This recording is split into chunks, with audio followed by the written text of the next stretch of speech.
Hello, everybody. Welcome to the show. Together we grow. I've got one of my old, amazing, beautiful friends, Liz Goulder, with us today, who I really wanted to share with everybody because she is inspiring me and so many other people at the moment with the change of bringing and balancing feminine energy with the masculine world that we've been living in for the last however long. So welcome, Liz. Thank you for joining us. Yeah, thank you for having me. It's a pleasure to be here. Honour to have you on our show. So first of all, can you tell us a bit about what you do? Yeah, so at the moment I am coaching, and my focus is on women primarily, to coach women and guide women through empowering and awakening themselves from limiting beliefs and stories that are keeping them from feeling happy, content, and connected to themselves. And I also, as well as coaching with my own past experience of how I've moved, through to a more empowered feminine energy, that's the name of my business. But I also offer tarot. So one of my surprise revelations of the last 5 years is that I'm very intuitive, and I use that tool independently, but also with coaching to help people tap into supportive messages and to help them see, current challenges or growth areas from a different perspective. Because I think we all know sometimes we have to, get out of it. We can't always see the answers or the way forward. And it's a help to have some external, perspective and external advice and support. So yeah, they're the two main offerings that I'm sharing at the moment. I'm a yoga teacher, a meditation teacher, and all those sort of skills are all in the mix for me in terms of what I offer and why. Yeah, you've got many strings to your bow, including previously being a lawyer. Yeah, so your introduction was really, it is a snapshot of what I do, but it's also an explanation of who I am and what I've been through in the last 5 years. So yes, we met working in the legal field together. I was a corporate solicitor, and in 2015 I burnt out, and it was for lots of reasons, but I started to question, the pace of my life, and being told that these things like the job, the money, the busy life were meant to make me happy and feel fulfilled. And I was actually not finding fulfillment or contentment. And I was just, on that treadmill, always trying to be fitter, always trying to be richer, always trying to get further, and never getting there. So yeah, I went and followed my connection to yoga, and ended up going through a pretty intense 5-year transformation. I'm still in it. I don't think that we heal ourselves or fix ourselves. I think we just evolve through experience. But what happened is I went through a very masculine driven and focused perspective on the world and version of me, into tapping into intuition, into tapping into my body as a feminine body, as the expression of that. And then obviously connecting to intuitive gifts like tarot, and more deeply connected belief systems through spiritual connection about why I'm here, what we're all here for, and how to find more balance by bringing and embodying feminine energy into a currently masculine dominated world. So amazing. And you touched my heart so much with your journey, Liz, because you put into words how so many of us women are unconsciously feeling, and men as well. Men are conditioned to be macho, to keep their feelings in, to not expose themselves, very much like the law world, right? Yep. And us feminine women unconsciously are in a world that is very subliminally, in the Western world, teaching us to kind of be ashamed of ourselves. Yeah, to be ashamed of vulnerability, to be ashamed of sensitivity, to dim that gut feeling that something's not right, because someone else, say an authority figure or a system or an institution or an elder, is telling you that that's the way things are. It's all, and it is, I'm so glad that you bring it up, because it isn't just women that need healing from, need waking up and healing from the sort of sleepwalking that some of us are still doing. It is men. And I had a huge moment where I'd left the law and was still, healing and processing. And an ex-colleague of mine, male, he contacted me, and he'd gone through a very similar experience of breaking down in the office of, he went through depression and taking support that way. And I just thought, how much harder, it will have been for him, because ultimately as a woman, you're kind of forgiven for being sensitive and emotional. Men aren't, and they're not encouraged to express that. And you've got men, standing against other men. So, and the other example was I sit in circle, with women all the time, and we use our language and share, fully. It's like an active listening practice where you will just keep talking for a set time and go deeper and deeper into your emotional experiences, into your trauma, and release it without anybody offering feedback or, defending or interjecting with opinions. And I sat with women for, course after course, in session after session. And then one time I went to a women's and a men's circle. I ended up partnered with one of the very few men that were there. This is in India. And we had to talk about how we'd betrayed our hearts. That was one of the topics. I went first. As you can tell, I can talk. So I was blah, blah, blah, blah, in my comfort zone, revealing, hurts and discomfort, truths that I felt were real for me. And then this guy, this beautiful guy who's spiritual and seeking, to open himself up from pain and into love, couldn't, for the 3 minutes, he just ummed and ahed and struggled to even articulate any form of pain that he was clearly feeling. And it just struck me again how limited our brothers, our men, are in terms of communication skills, never mind emotional expression, and permission for all of us to be vulnerable, be soft, be passive, be receptive. All of these, they're attributed as feminine attributes, but they're human at the end of the day. So yeah, interesting. And why do you think there is so much shame imposed on us as human beings to encompass the feminine energy? Why do you think we're still so masculine dominated? Well, it's been said by other people, not just me, but we can look at the Christian faith and Eve and Adam, and Eve corrupting Adam and leading him into, temptation. That is a patriarchal story that is fed. A lot of this is just hidden in plain sight, and it doesn't. I think you have to go through some form of hitting a brick wall or hitting the glass ceiling in this world before you sort of rebound and say, hang on a minute, this is still real and present and defining the capacity of women to achieve, I hate the word achieve actually, but to express themselves and have a full human experience. And also for men, therefore, because our sons, our brothers, our fathers, everybody is as we've just said, is suffering because we're not having our full human expression of the feminine. But you have to want to see it. It's all well and good, I'm sure the people that are listening to this talk are open enough, to hear these views. But it's just, I met quite a lot of young women in their 20s when I first started this, and they were really anti-feminist. They didn't think there was a glass ceiling anymore. Some of them were going into law, and I was like, a lot of our sisters become more demonstrably masculine in order to get up.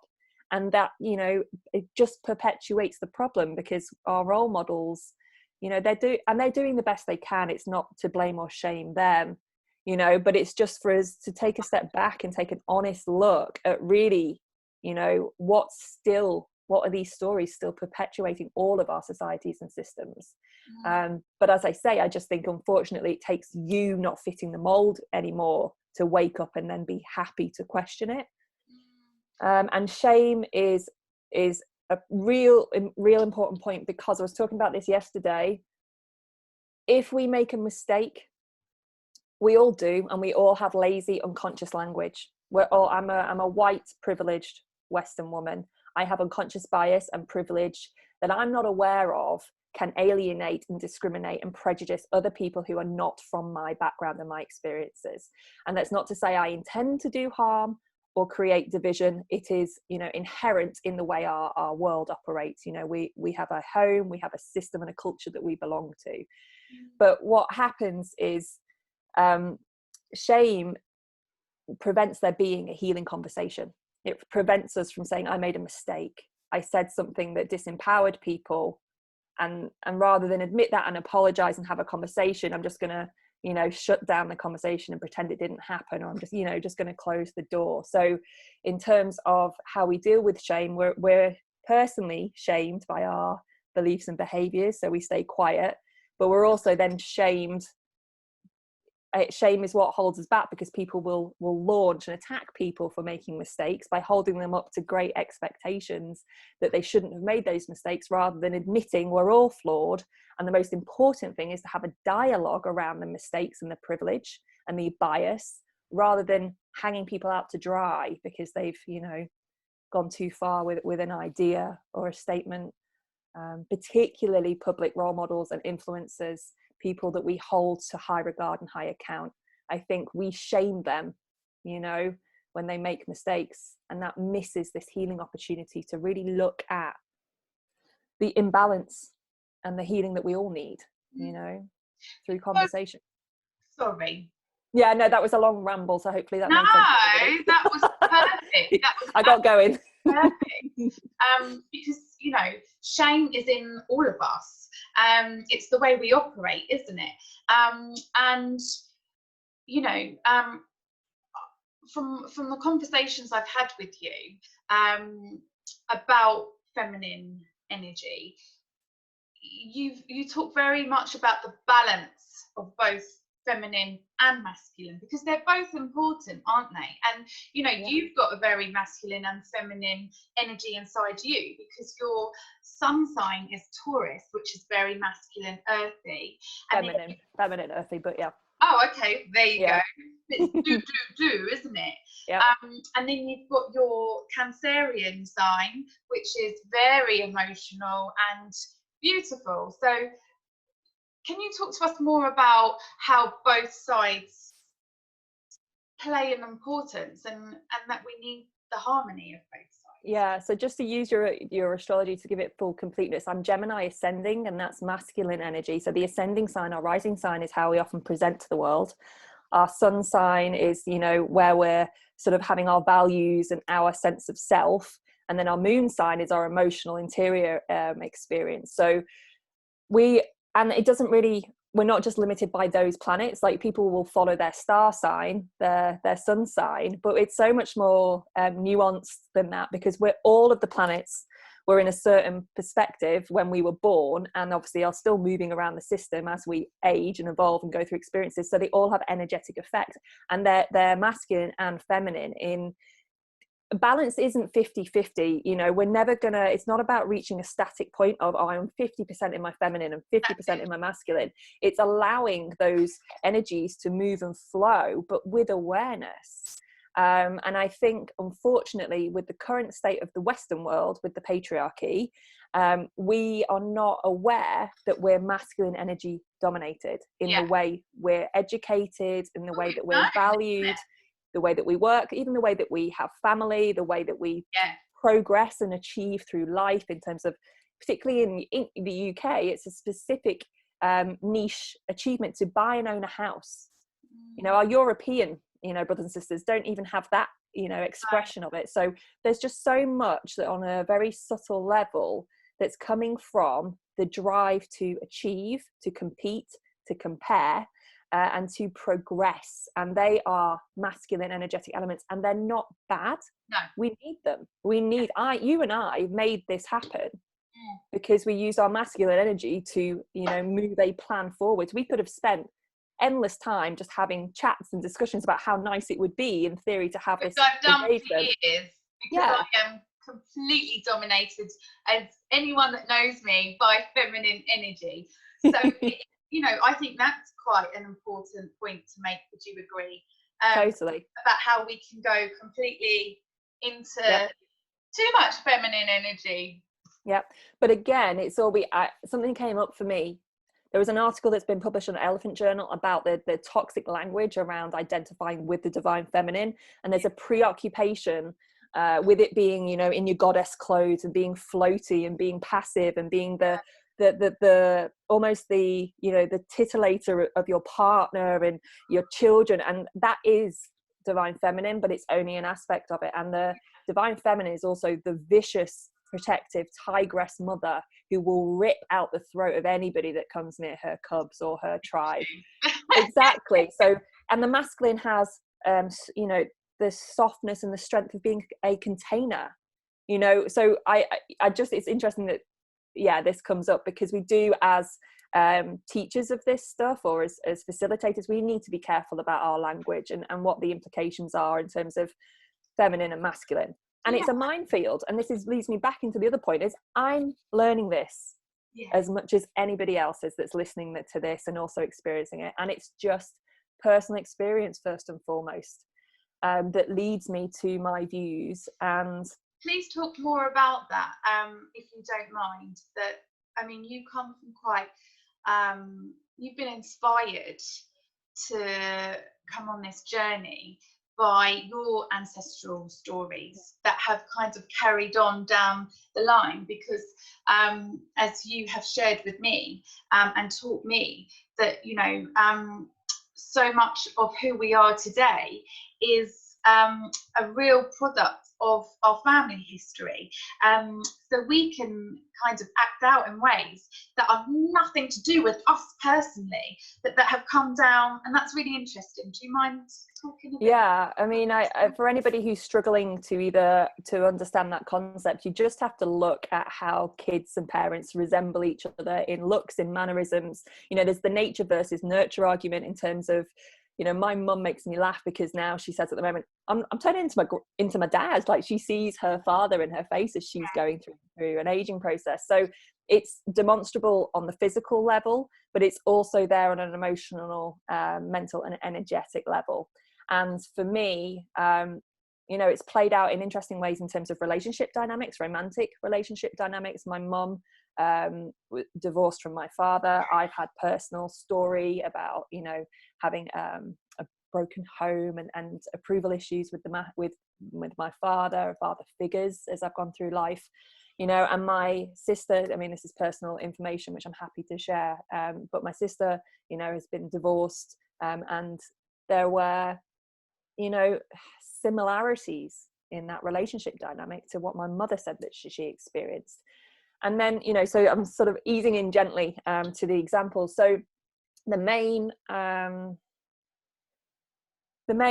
ancestral energy and healing that I've had the space and the privilege to work on, as well as the difficulty to carry, is my grandma was raped when I was a young girl. I was about 3, and I didn't obviously know at the age of 3 what was happening, but I was told as a child that this had happened to her.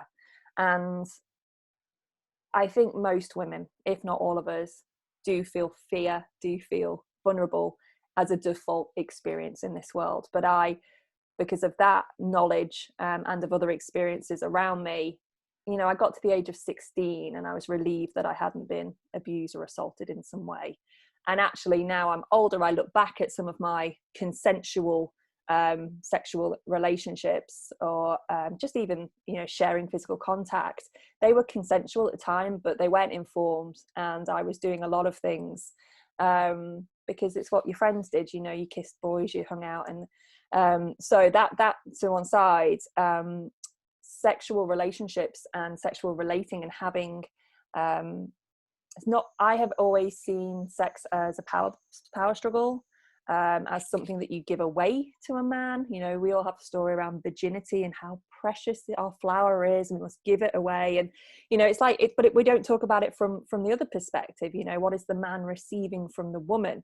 So for me, and sex just was this exchange and this power struggle. And I know now it stemmed from fears I was carrying, with my own fears, but also that there is ancestral fear, because of things that we were carrying on in our line, that where we've had violent and traumatic experiences through sex as that kind of power struggle and wound. So at the time I first became aware of the concept of ancestral healing, I did not know this. I'm talking to you with hindsight of where I've been in the last few years. But one of my yoga teachers used to talk about, we carry the DNA of trauma and the wounds as much as we carry, our nose from our ancestors. And that, it is our honor and responsibility, I suppose, as people awakening on an ancestral line, to carry the baton and to release trauma from the past. And firstly, you only do that by becoming aware that it exists as a thing. Yeah. So I understood the concept at the time when I was in these communities, but I didn't necessarily understand how much it was present in my system. And then I suppose it was a few years on, I realized that my sexual limitations, my fear and my blocks around seeing sex as a pleasurable, trusting, loving, healing interaction came to a head because I had a Kundalini experience, which is spiritual energy. It's sexual spiritual energy. And again, I also find in the spiritual community, we don't talk about the truth of this, in terms of people refer to it blandly as feeling bliss, but it's orgasmic energy. And I was sat in a room chanting to Lalita, who is the goddess of sexual energy, in a room full of people, and I'm British, and it was just like, what is happening? So very awkward. But my whole body got, I opened up, is more empowering use of language. I opened up to receive and remember the divine light and spiritual energy within me, which carries through us all and connects through us all in spiritual sexual energy. And the fear that hit me, because suddenly I'd surrendered control to an extent to feel this energetic experience, to let it take over my body. And the fear hit me. And then I realized a lot of my, resistance around sex is fear. Fear is limiting my experience and my expression of joy and bliss as much as it's trying to keep me safe from expressions of trauma and wounds. So as soon as I had that realization that my spiritual and sexual journey was connected, I then began to look into, healing modalities, energetic healing modalities and women's work to really understand what that was. And it was through guided healing meditations and movement practices where we discussed and connected through the rape of women, rape of the world, rape of sisters, my grandmother. I was given permission to actually feel it in my body and to allow the anger and the fear and the tension that I'd been carrying, for years in my system, and allow myself to consider myself a victim also.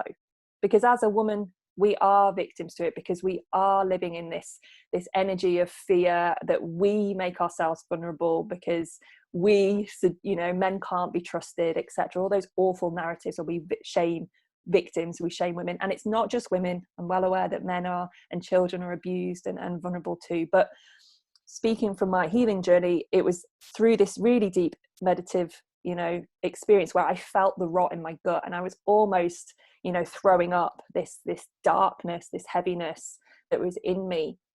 And that's when I gave myself permission, firstly, to see myself as a victim, secondly, to honor the pain of my experiences and how I was restricted by this violent act that wasn't even perpetrated on my body and my person, but how it was carried through our line.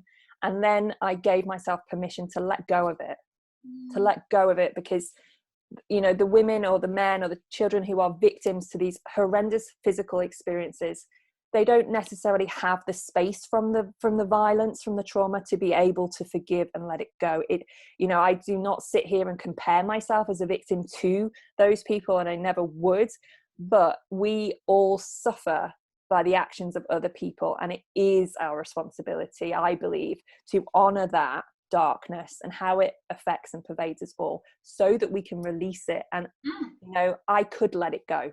I can change the narrative. I can change my future ongoing sexual experiences and my belief systems, because I've honored and accepted the trauma of the present and the past.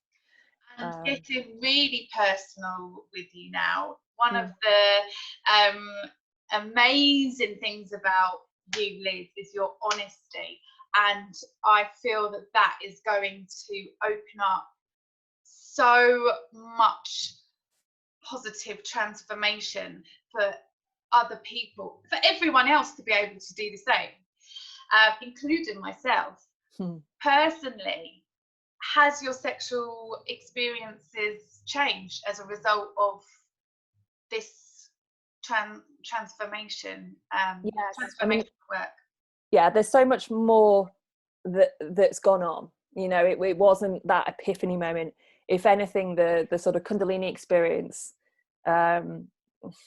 it was intimidating for someone like me too, because not only I hadn't spiritually felt that level of energy, I am an ex-lawyer and was like, is this real? This is insane. Like, and so I've had a lot of resistance to energetic experiences and to trusting, you know, what's moving in my body. That's so lovely to hear. And I'm sure it's going to be so lovely to hear for so many people who are very skeptical about energetic experiences. You know, for us, we've had a lot of years of working with this stuff, but you know, for many people, this is very, very scary stuff. So I think it's so amazing that you've been on that other side of, you know, the lawyer, the practical person. You keep your feelings, you know, you compose yourself. I think a lot of people can identify with that right now. So it's lovely, I'm sure, for many people that are in that position to know that you were there too. Yeah, but it's the act of discernment. The most important spiritual practice is discernment, and discernment isn't just rational intellectual differentiation of, is this for me, is this me, is this my story, is this my experience. You know, it's actually about the body intuitively saying, I don't feel good in this situation, or I do feel good in this situation. And it's the balance between the two, the mind and the body connection.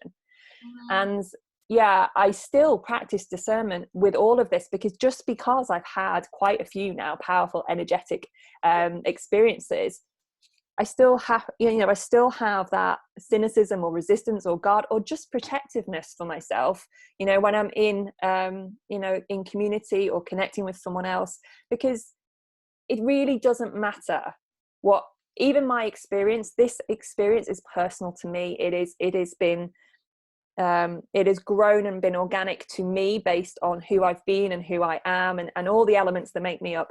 Everybody listening to this, and you know, so important, your experience will be different, and you have to trust your own experience. And it's not, I share because it's important, I think, to have these discussions, but it's really important that when we looked, you know, outside of ourselves for advice and for guidance, that we just take it as food for thought and stay true to our own personal experience, and don't chase, you know, anybody else's healing experience to be your own. And I've had to learn that the hard way and the easy way. I think that's a really important message. Particularly if you're dealing with matters of sex and sexual energy. There's a lot of abuse out there, and I've seen it, I've witnessed it. I am still working through what we do about it as sisters to each other, who have information and know, you know, that there's widespread abuse happening out there.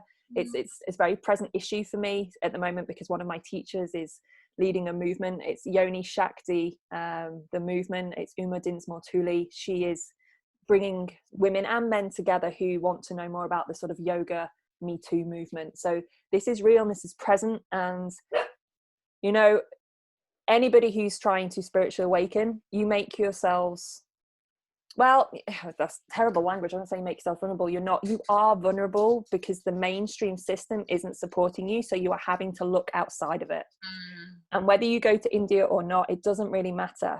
It's understanding and honoring that you are seeking help and connection, and that you're seeking outside of yourself. Stop you. I'm so sorry. We have run out of time. Where can people who are really connecting to this story learn more?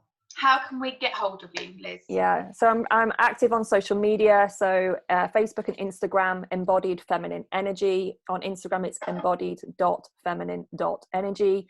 And YouTube is where I share my free readings for people. So that's Embodied Feminine Energy on YouTube. So they're the main hubs for me at the moment. Amazing. Thank you so much for sharing your information with us, for touching us on such a personal, amazing, important level about the strength of feminine energy and healing shame. And thank you for coming on the show. And to anybody that wants to speak to Liz further, check her out on Instagram or YouTube. Lots of love, Liz. Talk to you soon. Thank you. Bye.